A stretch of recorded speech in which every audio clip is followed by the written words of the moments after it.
जय श्री कृष्ण। राधे राधे। भक्तों, आप सभी को जीवित पुत्रिका व्रत की हृदय से मंगलमय शुभकामनाएं। यह व्रत अत्यंत महत्वपूर्ण और कठिन व्रतों में से एक है, जिसे माताएं अपने पुत्रों की लंबी आयु, उत्तम स्वास्थ्य और जीवन भर की सुख समृद्धि की कामना से करती हैं। जीवित पुत्रिका व्रत, जिसे जितिया व्रत भी कहा जाता है, में माताएं पूरे दिन और पूरी रात निर्जला उपवास रखकर भगवान जीमूतवाहन की आराधना करती हैं। इस दिन सच्ची श्रद्धा और भक्ति भाव से की गई पूजा से मातृ हृदय को असीम शांति और संतोष मिलता है। आज हम सब मिलकर इस महान व्रत की दिव्य कथा सुनेंगे, जो दुर्लभ और अत्यंत पावन मानी जाती है। कथा आरंभ करने से पहले भक्तिभाव से हृदय में स्मरण करें और कमेंट में लिखें, जीमूतवाहन भगवान की जय। सुखनी और दुखनी दो बहनें थी। सुखनी अपने नाम के अनुसार सुखी थी और दुखनी अपने नाम के अनुसार दुखी। दोनों एक ही पिता की संतानें थी, लेकिन उनकी माताएं अलग अलग थी। दोनों ने राजघराने में जन्म लिया था, लेकिन दोनों की किस्मत अलग अलग थी। राजा की एक रानी थी, जिनसे काफी समय बाद एक पुत्री का जन्म हुआ। राजा और पूरे राजमहल में खुशियां फैल गई, लेकिन ये खुशियां अल्पकालिक साबित हुई। पुत्री के जन्म के बाद रानी का स्वर्गवास हो गया, जिससे महल में मातम छा गया और राजा को अपनी पुत्री से नफरत हो गई, क्योंकि वह मानते थे कि उसकी वजह से उनकी रानी उन्हें छोड़कर चली गई। इसलिए उन्होंने उसे अभागन कहकर उससे दूरी बना ली। राजा ने कहा कि वह कभी इस लड़की की शक्ल भी नहीं देखेगा। महल के सभी लोग और दास दासी या उस बच्ची के प्रति हमदर्दी दिखाने लगे।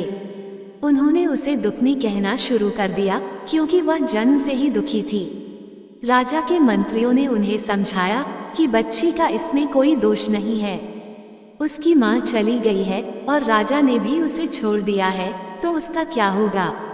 लेकिन राजा ने किसी की नहीं सुनी। दुखनी को दासियों के हवाले छोड़ दिया और खुद दूसरी शादी कर ली। दूसरी रानी महल में आई और समय धीरे धीरे बीतता गया। दूसरी रानी भी गर्भवती हो गई और उसने एक लड़की को जन्म दिया। महल में खुशियां मनाई गई। राजा भी बहुत खुश थे। उस लड़की का नाम सुखनी रखा गया, क्योंकि उसके आने से महल में बहुत खुशियां आ गई थी। राजा और रानी दोनों ही बहुत खुश थे। जब रानी की अपनी बेटी हो गई, तो वह दुखनी से और भी नफरत करने लग गई।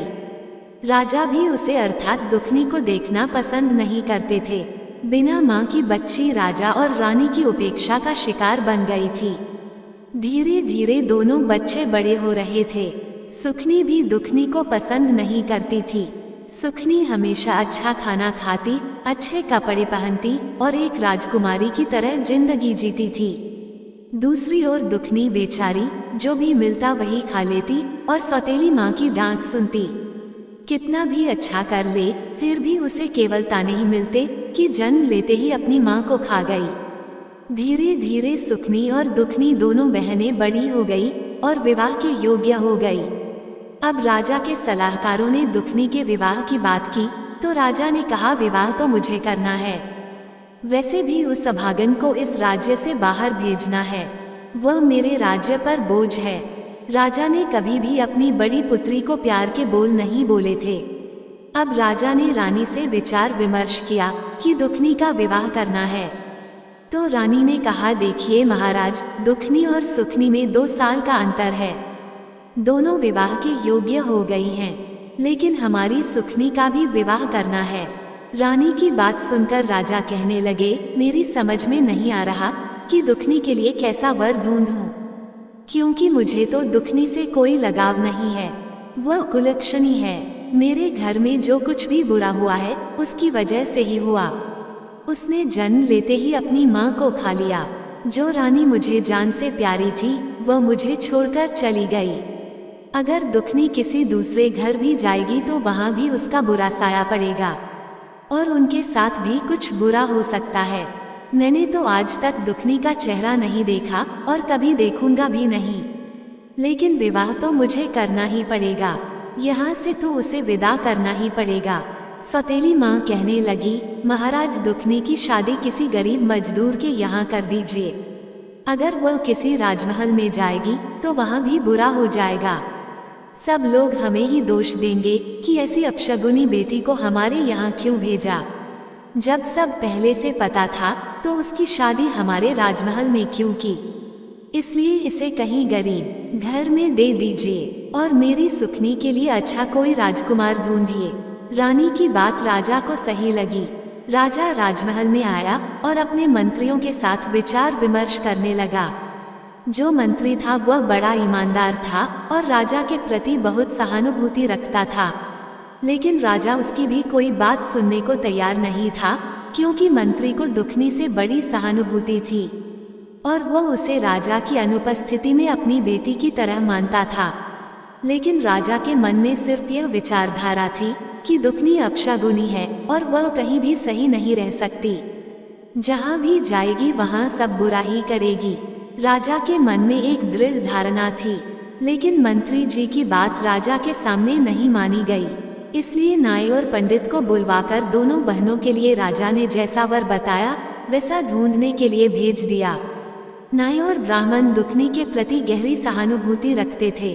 पूरी प्रजा भी दुखनी के प्रति हमदर्दी महसूस करती थी, लेकिन राजा के डर के कारण कोई कुछ बोल नहीं सकता था। बेचारे नाई और ब्राह्मण दुखी मन से चल दिए। राजा ने जैसा वर बताया था उसी तरह का ढूंढने के लिए वे राज्य से काफी दूर एक गांव में पहुंचे। गांव ठीक ठाक था, लेकिन एक नदी के किनारे एक झोपड़ी थी।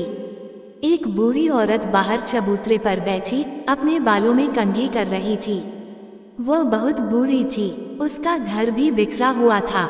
नाई और ब्राह्मण जब उसके पास पहुंचे तो पूछने लगे, मैया तुम्हारे घर में कौन कौन है?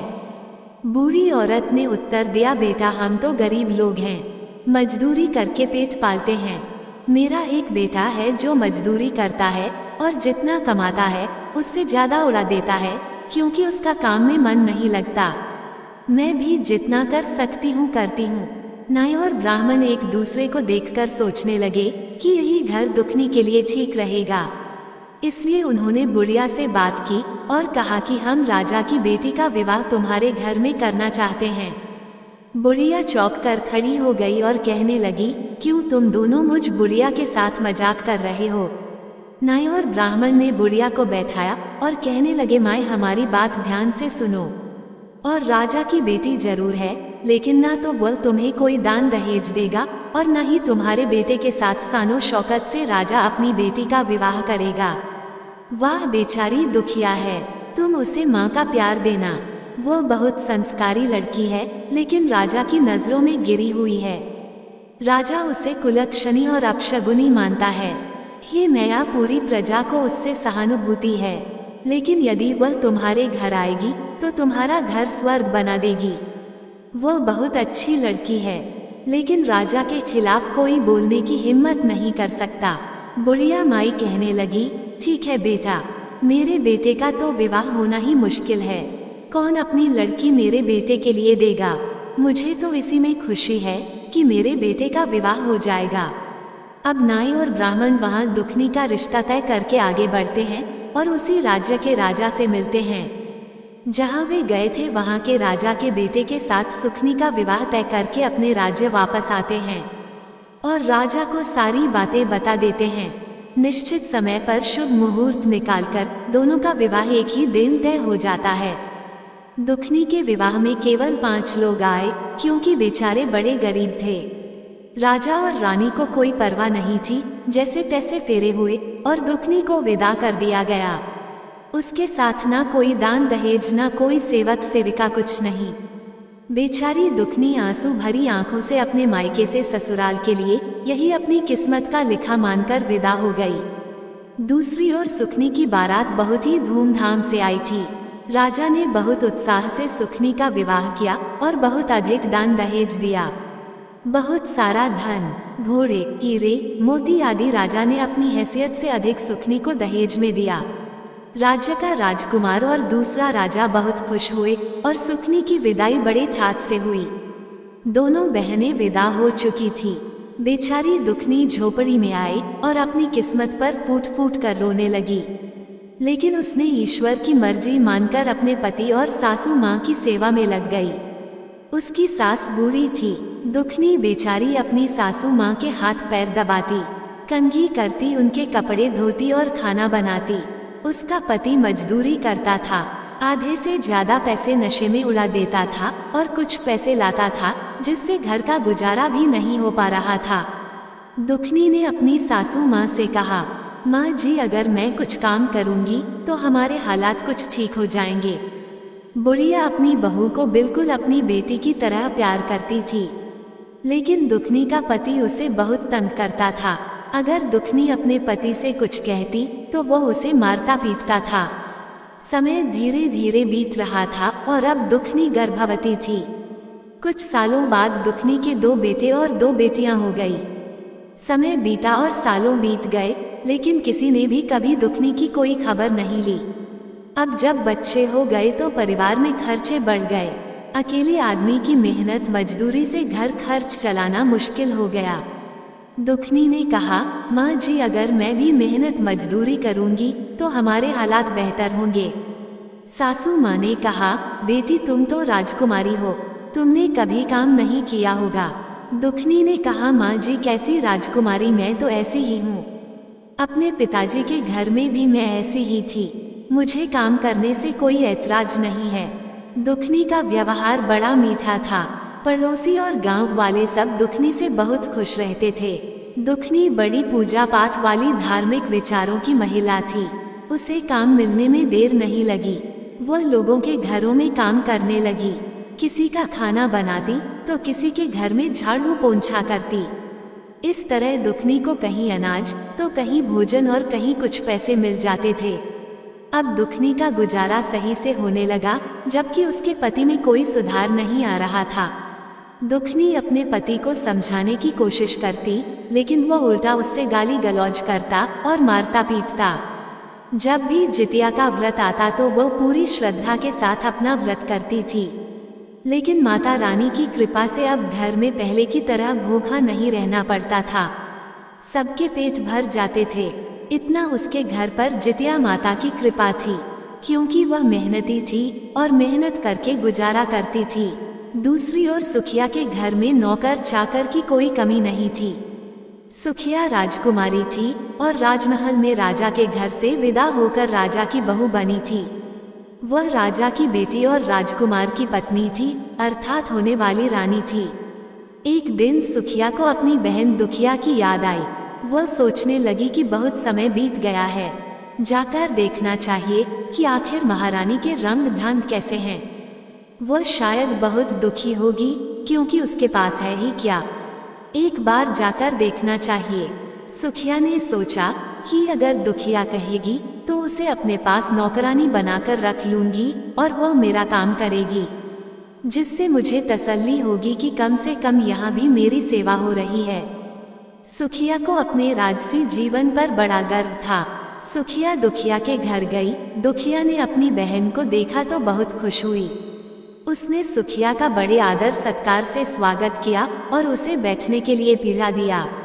सुखिया ने देखा कि दुखिया की झोपड़ी में बहुत गरीबी थी और उसके बच्चे इधर उधर खेल रहे थे। किसी के तन पर फटे कपड़े थे तो किसी के बिना फटे। फिर भी दुखिया खुश थी और उसकी सासू माँ भी दुखिया के गुण गा रही थी। ये देखकर सुखिया को बड़ा गुस्सा आया कि दुखिया की सासू माँ उसकी तारीफ कर रही है। फिर सुखिया ने दुखिया से कहा, बहन, तू घरों में जाकर काम करती है, क्या लेती होगी? इससे अच्छा तू मेरे साथ चल और मेरे राजमहल में काम कर।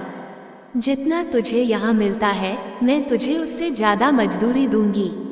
यहाँ घर घर जाकर कितना काम करना पड़ता है तुझे? दुखिया ने जवाब दिया, बहन सुखिया, मुझे काम करने में कोई आपत्ति नहीं है। मैं यहाँ भी काम करती हूँ तो आपके यहाँ भी कर दूंगी। वहाँ काम करके मुझे खुशी मिलेगी कि चलो मेरी बहन का काम हो गया। बातचीत समाप्त करके सुखनी अपने राजमहल लौट आई और अगले दिन से दुखनी सुखनी के घर जाने लगी। सुखनी दुखनी से बहुत ज्यादा काम करवाती थी, क्योंकि दुखनी को परेशान करने में सुखनी को बड़ा मजा आता था। सुखनी को जो भी बासी खाना मिलता उसे वह दुखनी को दे देती और दुखनी उसे खुशी खुशी ले लेती। राजमहल में तरह तरह के व्यंजन बनते थे और कभी कभी बच्चों के लिए भी अच्छे पकवान मिल जाते थे। इस वजह से दुखनी और उसके बच्चे खुश रहते थे कि अब कुछ नया खाने को मिलेगा। जितिया का व्रत आया, बच्चे कहने लगे, माँ आज तो आप मौसी के यहाँ जाओगी, नए नए पकवान मिलेंगे, हमारे लिए भी कुछ लेकर आना। दुखनी ने कहा ठीक है बच्चों, ले आऊंगी। दुखनी सुखनी के पास गई और कहने लगी, बहन आज नहाए खाए हैं और जितिया का व्रत आ रहा है, तो मुझे भी कुछ पकवान दे देना, बच्चे बहुत उम्मीद से बैठे हैं। सुखनी ने कहा, अरे अरे दुखिया कैसी बातें कर रही हो, काम कर, आज कुछ नहीं बनेगा। ऐसा कहकर उसे डांट दिया। बेचारी दुखनी रोती हुई अपने घर लौट आई। आज उसे बासी खाना भी नहीं मिला। दुखनी रोती हुई घर आई तो बच्चे बोले, माँ आज मौसी ने कुछ नहीं दिया। दुखनी ने कहा, नहीं बेटा। बच्चे बोले, माँ तुम नहाए खाए का जितिया व्रत कैसे करोगी, पारण कैसे करूंगी। दुखनी की आंखों में आंसू आ गए, लेकिन वो कुछ नहीं बोली और कहा, बेटा जैसे भगवान चाहेंगे वैसे रह लूंगी। अपने बच्चों की लंबी आयु और स्वास्थ्य के लिए मैं व्रत जरूर रखूंगी। मेरे लिए धन दौलत जो कुछ भी है सब मेरे बच्चे हैं। लेकिन बेचारी दुखनी बहुत लाचार थी। वो अपनी भूख सह सकती थी, लेकिन बच्चों के लिए व्रत जरूर रखती थी। लेकिन आज सासू माँ और बच्चों को भूखा कैसे देखेगी। तभी दुखनी ने मन ही मन निर्णय लिया। उसने कुल्हाड़ी और रस्सी उठाए और कहने लगी, आज से मैं किसी के घर नौकरानी नहीं बनूंगी और अपना काम खुद करूंगी। जंगल से लकड़ी लाऊंगी और शहर में बेच दूंगी और इसी से अपना गुजारा करूंगी। अब वो लकड़ी लाने के लिए रस्सी और कुल्हाड़ी उठाकर जंगल की ओर चल पड़ी। अभी समय था वह लकड़ियां बेचकर अपने व्रत का सामान ला सकती थी। बेचारी जंगल की तरफ सच्चे मन से जितिया माता का नाम लेते हुए बच्चों की लंबी उम्र की कामना करती हुई मन ही मन रोती जा रही थी। अपनी बेबसी और लाचारी पर चलते हुए उसने देखा कि जंगल के अंदर एक गाय है जो प्रसव पीड़ा से बहुत दुखी हो रही थी। गाय का प्रसव नहीं हो पा रहा था और वह बहुत परेशान नजर आ रही थी। दुखनी तो सच्चे दिल की थी, किसी का दुख उससे देखा नहीं जाता था। वह गाय के पास जाकर बोली, बहन तुम कौन हो। गाय ने कहा, मेरा नाम दुखनी है। बहन मेरी थोड़ी मदद करो, मैं प्रसव पीड़ा से बहुत कष्ट में हूँ और मेरा प्रसव नहीं हो पा रहा है। दुखनी बेचारी गौ माता को सहलाकर उसकी कमर पर प्यार से हाथ फेरा। कुछ समय पश्चात गौ माता का प्रसव हो गया और गौ माता ने बछड़े को जन्म दिया। गौ माता ने दुखनी को धन्यवाद दिया। ये तो दुखनी की परीक्षा थी, लेकिन वह इससे अनजान थी। दुखनी ने गौ माता से कहा, आप बछड़े का ध्यान रखो और मुझे अभी लकड़ी लेने जाना है। गौ माता ने कहा, दुखनी बहन लौटते समय मुझसे जरूर मिलते जाना। दुखनी आगे बढ़ चली। रास्ते में थोड़ी ही दूर चली थी कि उसने देखा एक नागिन बार बार अपना फन जमीन पर मार रही थी और तड़प रही थी। दुखनी ने उसे ध्यान से देखा तो ऐसा लग रहा था जैसे वो बहुत कष्ट में है। दुखनी को नागिन पर दया आ गई। वो उसके पास गई और बोली, नागिन बहन तुम इतनी परेशान क्यों हो। नागिन ने जवाब दिया, तुम कौन हो, मुझे देखकर तो लोग डर कर भाग जाते हैं और तुम मेरे पास आ गई हो। दुखनी ने कहा, नागिन बहन मुझे डरने की क्या जरूरत है। अगर तुम मुझे 10 भी लोगी तो क्या होगा, मेरे बिना ये दुनिया नहीं रुकेगी और अगर मैं मर भी गई तो धरती पर एक बोझ कम हो जाएगा। मैंने कभी किसी का प्यार नहीं पाया, माँ बाप के प्यार के लिए तरसती रही और यहाँ भी कभी पति का प्यार नहीं मिला जिससे माँ बाप का प्यार भूल जाऊं। दुखनी नागिन से कहने लगी, वह भी बस मतलब से बात करता है, जो कमाता है उसका आधा नशे में उड़ा देता है। ना बच्चों से मतलब है ना ही मुझसे। जब उसका मन करता है तब घर आता है, नहीं तो नशा करके पड़ा रहता है। नागिन ने कहा, बहन दुखिया तुम्हारी बातें सुनकर बड़ा दुख हुआ। मैं क्या करूं, मेरी यह कचूली नहीं उतर रही है। लोग मुझे देखकर पत्थर मारते हैं और डरते हैं, लेकिन तुम मेरे पास आ गई हो। मेरी यह केंचुली उतारने में मेरी मदद करो। नागिन की बात सुनकर दुखनी ने उसकी केंचुली उतार दी। नागिन की तो जैसे सोने की काया हो गई। नागिन इधर उधर बढ़ी, लचीलेपन से चलने लगी। नागिन ने कहा, बहन दुखनी तुम बहुत अच्छी हो, रास्ते से जब वापस आओ तो मुझसे मिलकर जाना। नागिन की मदद करने के बाद दुखनी वहां से आगे बढ़ चली। जंगल के अंदर उसने देखा कि उस भयानक जंगल में एक बूढ़ी माई बैठी हुई थी। वो स्वयं जितिया माता थी, जो दुखनी की परीक्षा लेने आई थी कि वह अपनी परीक्षा में पास होती है या नहीं। भगवान की माया को भगवान ही जाने। दुखनी ने देखा बूढ़ी माई बहुत परेशान बैठी थी। वह बूढ़ी माई कहने लगी, अरे बेटी तुम कौन हो और इस जंगल में तुम क्या कर रही हो? दुखनी ने जवाब दिया, मां जी मैं यहाँ लकड़ी काटने आई हूँ। लेकिन आप इस घने जंगल में क्या कर रही हैं? जितिया माता ने कहा, बेटी मैं तो यहाँ झोपड़ी बनाकर रहती हूँ। मेरे पैरों में बहुत दर्द हो रहा है, चलने में दिक्कत हो रही है। क्या तुम मुझे मेरी झोपड़ी के अंदर तक ले जा सकती हो? दुखनी ने कहा, जरूर माँ जी, और उसने जितिया माई को कंधे का सहारा देकर उठाया। अंदर एक चारपाई पड़ी हुई थी। दुखनी ने जितिया माई को चारपाई पर बिठा दिया। जितिया माई के खुले बाल उलझे हुए थे और उनका रूप डरावना सा लग रहा था। मक्खियां उनके चेहरे पर भिनभिना रही थी। जितिया माँ ने कहा, बेटी मेरे पैरों में बहुत दर्द हो रहा है। दुखनी ने जवाब दिया, कोई बात नहीं माँ जी, मैं अभी आपके पैरों की मालिश करती हूँ। दुखनी ने जितिया माई के हाथ और पैरों की अच्छे से मालिश की। फिर जितिया माई ने कहा, बेटी मुझे नहाए हुए कई दिन हो गए हैं, मेरे बाल उलझ गए हैं और सिर में जुए पड़ गई है। दुखनी ने कहा, मां जी मैं अभी आपकी सफाई कर देती हूँ। उसने जितिया माई को नहलाया, उनके बालों में कंघी की और जुए भी साफ कर दी। जितिया माई को नींद आने लगी और दुखनी ने उनका सिर अपनी गोद में रख लिया। कुछ समय बाद जितिया माई सो गई। ये सब माँ की लीला थी। वह दुखनी के मन की स्थिति को जानती थी।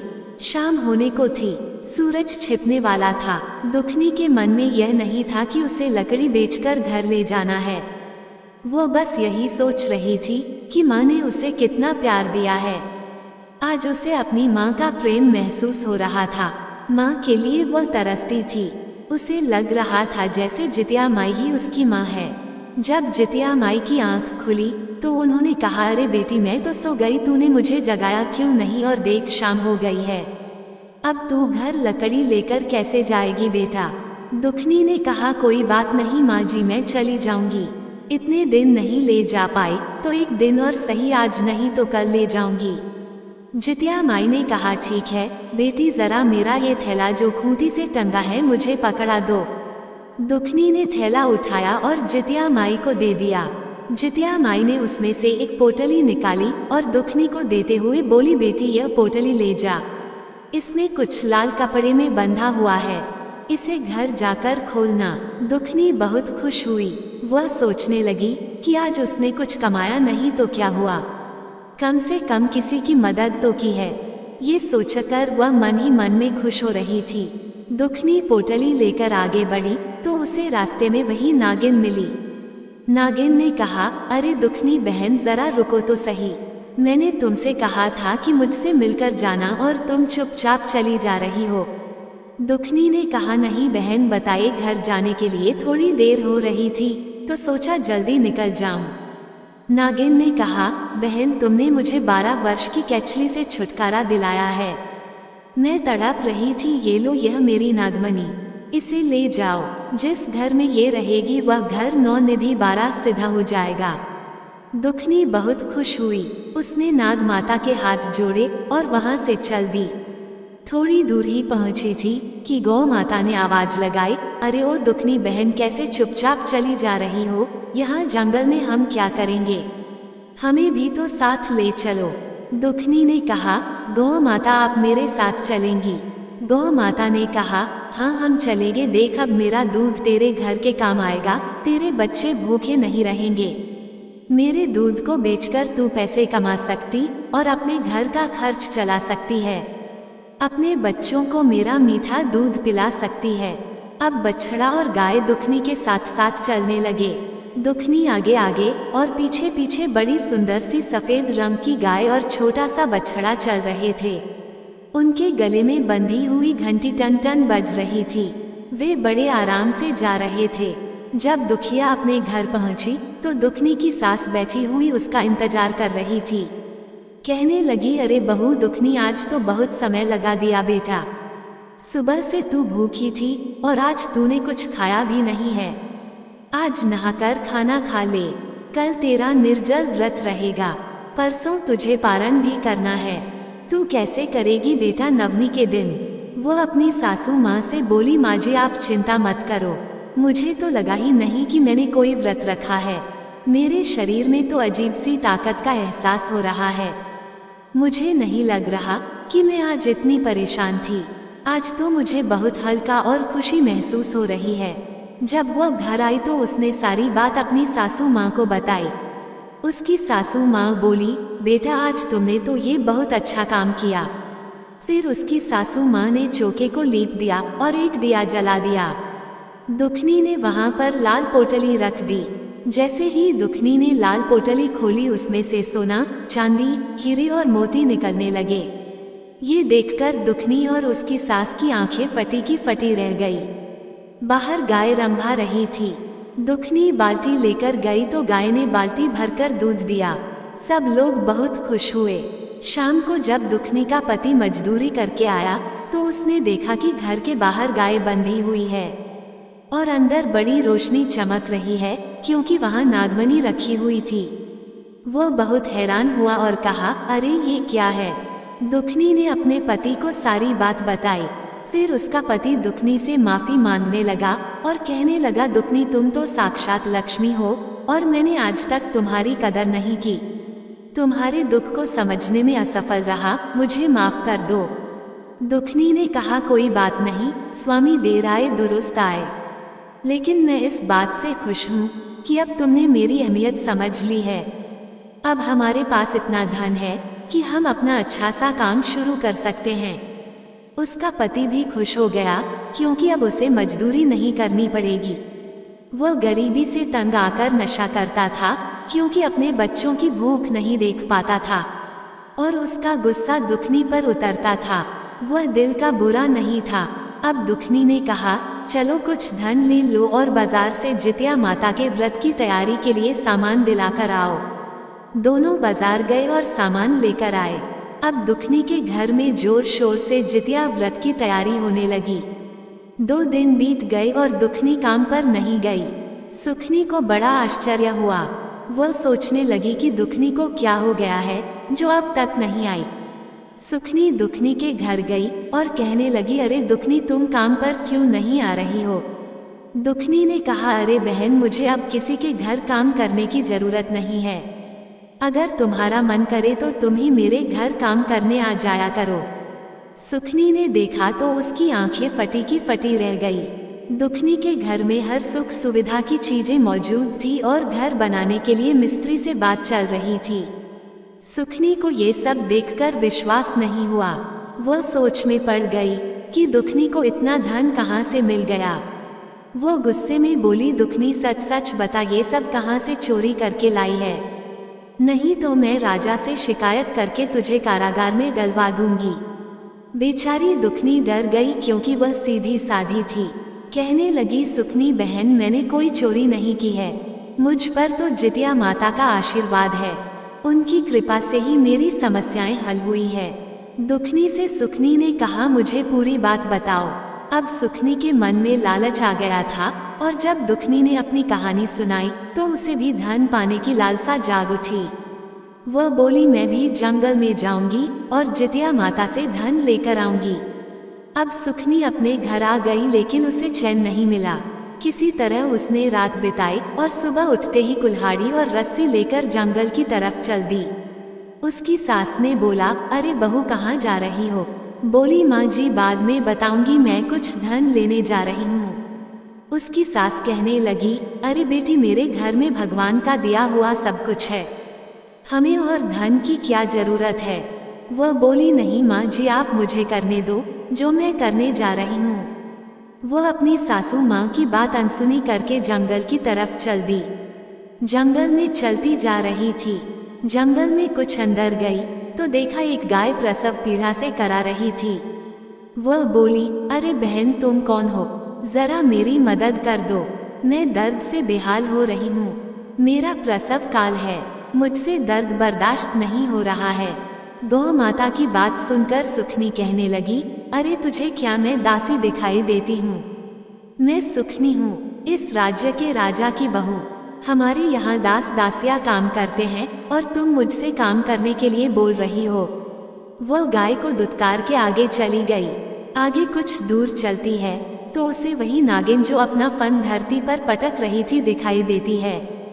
तो वह नागिन कहती है, अरे बहन जरा मेरी मदद कर दो। सुखनी पहले तो नागिन को देखकर डर जाती है और कहती है, मुझे डस लेगी और मैं तेरी मदद कर दूं। अरे सांप को जो दूध पिलाता है उसी को वह डस लेता है। मैं तेरी मदद नहीं करूंगी। और एक पत्थर उठाकर नागिन को मार देती है और आगे चल देती है। आगे चलते चलते जब काफी अंदर जंगल में चली जाती है तो वह उस बूढ़ी माई को ढूंढती है। ढूंढते ढूंढते काफी परेशान हो जाती है और शाम होने को होती है तो देखती है कि एक बुढ़िया माई की झोपड़ी दिखाई दे रही है और एक पेड़ के नीचे बड़ा सा वट वृक्ष है। उसके नीचे जो एक बुढ़िया बैठी है, बड़ी गंदी सी बुढ़िया थी।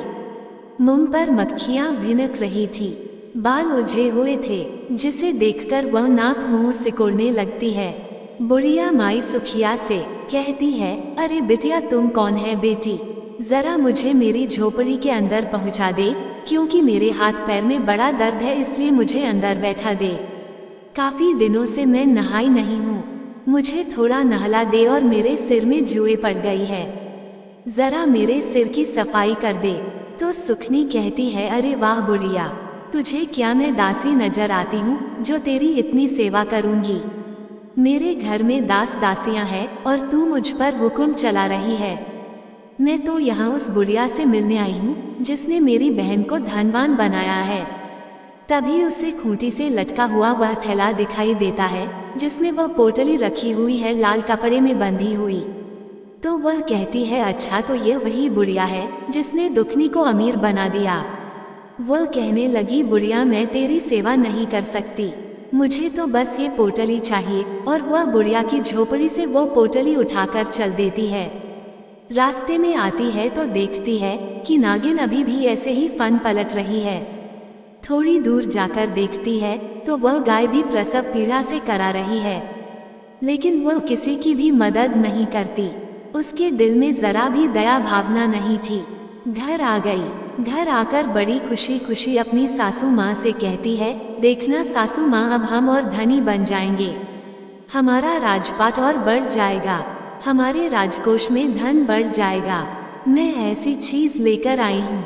तो उसकी सासू माँ हाथ जोड़ लेती है, अपना माथा पीटती है कि पता नहीं कैसी बहू मिली है, संस्कार तो इसमें नाम को भी नहीं है।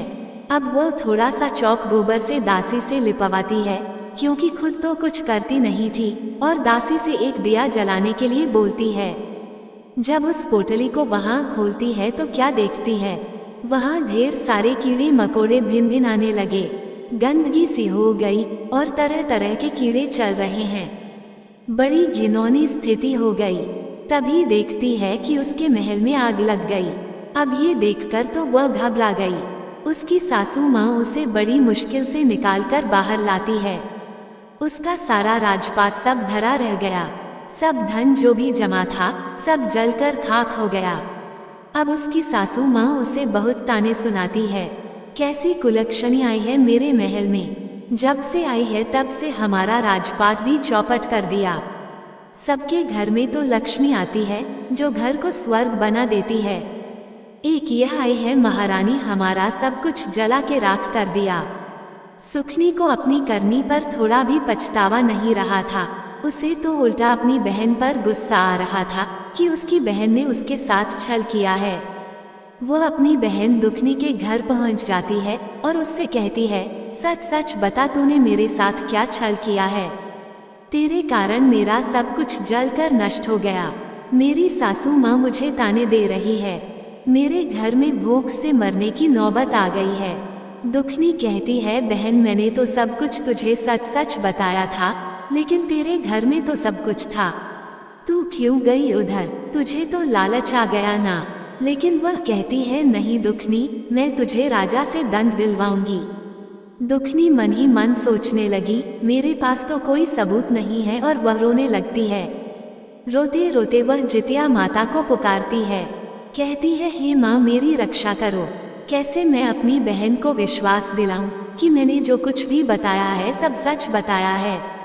दुखनी की करुण पुकार सुनकर जितिया माता वहां प्रकट हो जाती है।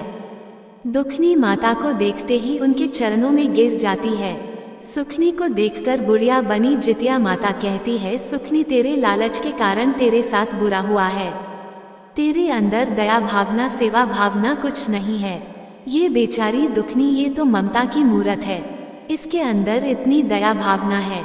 भगवान तो उसी पर प्रसन्न होते हैं जो दिल के सच्चे होते हैं।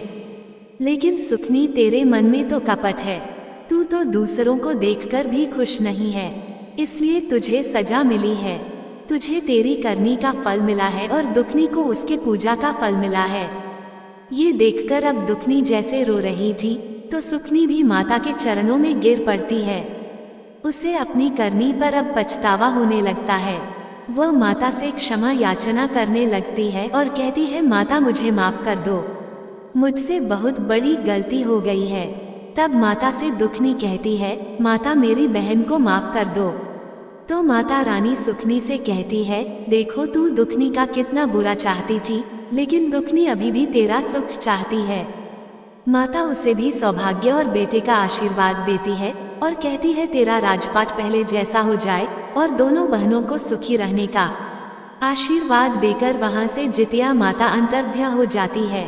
सुखनी को सबक सिखाने के लिए ये सब जितिया माता की लीला थी। अब उसका राजपाट पहले जैसा हो गया। अब सुखनी में बदलाव आ गया। अब वो अपनी बहन दुखनी के साथ अच्छे से बात करती थी, घमंड नहीं दिखाती थी और उसके साथ पूजा पाठ करने लगी। जितिया माता की कथा सुनती और हर साल दोनों बहनें मिलकर पूजा पाठ करती। अब दोनों बहनें अमीर थी, किसी के घर में कोई कमी नहीं थी और दोनों बहनों में प्रेम हो गया तथा दोनों प्यार से रहने लगी। अब उन्हें किसी चीज की कोई कमी नहीं थी। ये जितिया माता जैसे दुखनी को आए ऐसे सबको आना, जैसे सुखनी को आए ऐसे किसी को मत आना। और जो ये कथा कह रहे हैं और जो ये कथा सुन रहे हैं, हे जितिया माता, सबकी जो मनोकामना हो पूरी करना। बोलो जितिया माता की जय। प्रेम से बोलिए, जय हो जितिया माता की, जय हो जीमूत वाहन भगवान की। जिस प्रकार आपने दुखनी को आशीर्वाद दिया उसी प्रकार सबको देना, और जैसा फल सुखनी को मिला वैसा किसी को न देना। प्रेम से बोलिए, जय श्री हरि विष्णु, हर हर महादेव। ऐसे ही और भी रोचक और आध्यात्मिक वीडियो के लिए चैनल को सब्सक्राइब कर लें। दोस्तों, आपको ये कथा कैसी लगी कृपया कमेंट करके जरूर बताएं। वीडियो पसंद आया हो तो लाइक करें और अपने दोस्तों के साथ शेयर करें। कमेंट बॉक्स में हर हर महादेव लिखना ना भूलें। फिर मिलते हैं एक और दिलचस्प वीडियो के साथ। धन्यवाद। जय श्री कृष्ण।